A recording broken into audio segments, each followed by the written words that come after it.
Salut les amis, salut les compétiteurs, j'espère que vous allez bien, que vous êtes en pleine forme aujourd'hui. Bon, ça fait un petit moment que je n'ai pas fait de vidéo, je vous ai pas oublié, hein, mais j'avais pas mal de projets en cours ces derniers temps.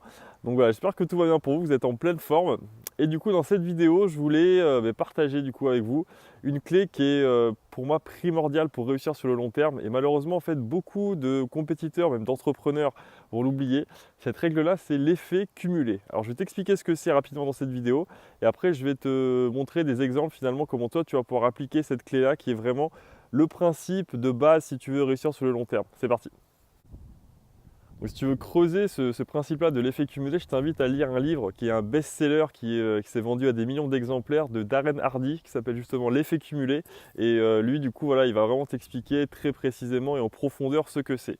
Alors, l'effet cumulé, pour résumer, on peut le résumer par une sorte de formule, une équation qui dit que toutes les actions que tu vas faire de manière régulière, dans le temps, ça va te donner à un moment donné un résultat qui va être exponentiel. Donc l'effet cumulé, c'est quelque chose qui peut être positif ou alors négatif. Je vais te donner par exemple un exemple d'effet cumulé négatif. On va prendre l'exemple par exemple d'une personne qui va se faire mal au dos. Donc je sais de quoi je parle, à la base je suis kiné. Très souvent, les personnes qui vont se faire mal au dos, ce qui va se passer, c'est que pendant plusieurs semaines, pendant plusieurs mois, pendant plusieurs années, elles vont répéter souvent des mauvais gestes, des mauvaises postures. À côté de ça, ça peut être couplé avec du stress, avec une mauvaise alimentation, une mauvaise hygiène de vie, de la sédentarité. Et ce qui va se passer, c'est que toutes ces actions-là régulières vont faire qu'à un moment donné, tous ces facteurs-là vont se cumuler dans le temps, tac, tac, tac, tac, tac. Et tout d'un coup, à un moment donné, la personne va se baisser pour refaire son lacet ou pour ramasser un dossier. Et là, boum, elle va se bloquer le dos, elle va se faire mal, elle ne va pas comprendre ce qui va se passer. Sauf que quand on étudie en amont ce qui s'est passé, on voit qu'il y a eu en fait finalement un cumul d'effets de petites actions régulières et sur le long terme qui fait qu'à un instant T, il y a un effet exponentiel qui arrive et la personne va se bloquer le dos. Donc c'est ce qu'on peut voir aussi dans beaucoup d'autres choses. Par exemple, une personne qui va se mettre à faire du sport et qui va se mettre à faire une sorte de régime ou de remise en forme. On ne va pas voir les effets au tout début, mais ça va être au bout de 2, 3, 4, 5, 6 mois qu'on va commencer à avoir des effets parce que la personne, elle va cumuler régulièrement les mêmes actions dans un objectif précis. Et ce cumul d'actions régulières avec ce facteur temps va faire qu'à un moment donné, la personne va passer 6 mois plus tard d'un corps pas forcément très sportif à un corps qui va être beaucoup plus athlétique. Donc pourquoi je te dis ça?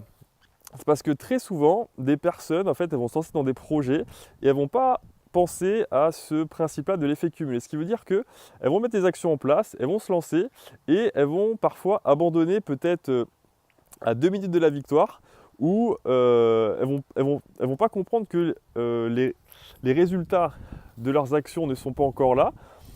Alors que si on comprend bien ce principe-là de l'effet cumulé, tôt ou tard, à un moment donné, si toi tu continues à être persévérant et tu continues à mettre tes actions en place, eh ben, tu vas avoir à un moment donné un effet exponentiel qui va faire que tu vas réussir. Et du coup, à ce niveau-là, je pense que les meilleurs exemples, c'est les sportifs de haut niveau ou les grands entrepreneurs. Quand tu étudies le parcours de ces grandes personnes qui ont eu beaucoup de succès, tu te rends compte qu'elles ont vraiment, à ce moment-là, en fait, elles ont mis un cumul d'actions vraiment massives et ciblées sur le long terme. Au début, elles ont eu des échecs, il y a eu des moments où ça n'a pas forcément payé, mais à un moment donné, ce qui se passe, c'est que tu vas avoir un effet exponentiel où tout d'un coup, ces personnes vont commencer à avoir du succès. Mais quand tu creuses, tu te rends compte que beaucoup de ces personnes-là, on peut prendre en sport par exemple Cristiano Ronaldo, tu peux prendre des sportifs comme Nadal, tu peux prendre des entrepreneurs comme à l'époque Steve Jobs ou Bill Gates.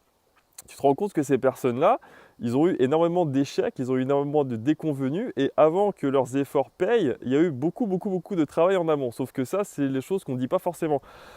Donc pour toi, pour tes projets, si peut-être toi, tu es à un moment donné où tu te dis que tu t'es lancé dans des projets, que tu as mis des actions en place, mais que ça ne paye pas toujours, je te conseille vraiment d'être persévérant et de continuer, limite peut-être à ajuster un peu plus tes objectifs, mais reste régulier dans tes actions, parce que tu verras que tôt ou tard, tu vas avoir des choses qui vont se débloquer, tu vas avoir donc cet effet cumulé qui va marcher dans le bon sens pour toi, mais il faut vraiment que tu sois persévérant. Et très souvent, chez les personnes qui vont réussir, ça se joue parfois à 1 ou 2 actions près, c'est-à-dire qu'il y a des gens qui vont se décourager, qui vont lâcher, alors que d'autres sont persévérants et ne vont pas lâcher, et c'est de ces personnes-là qu'on va se souvenir à la fin, parce que c'est eux qui remportent finalement la partie.